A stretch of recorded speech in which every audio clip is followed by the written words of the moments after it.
Hey guys, this is Super Tech, and today we're going to do a $250 build guide. Right, so let's get started. For the case, we're going to use a Thermaltake VL8001W2Z. It's only roughly about $20. For the CPU, we're going to be using an AMD A6 7400K. It's a good CPU and it's clocked at 3.5 GHz, and it costs roughly about $62. Next, we have the motherboard. For the motherboard, we have an Asus A78ME.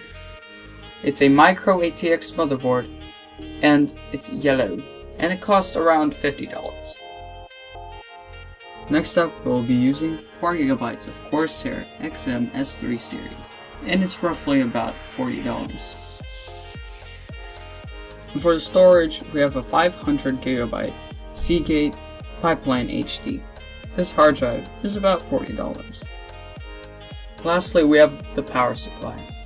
For the power supply, we have a 500 watt EVGA 80 plus certified ATX power supply. Alright guys, this is the end of this video. Subscribe to my channel, like or dislike if you didn't like it. Leave a comment on what you think of what type of videos I should be doing. Alright guys, catch you next time.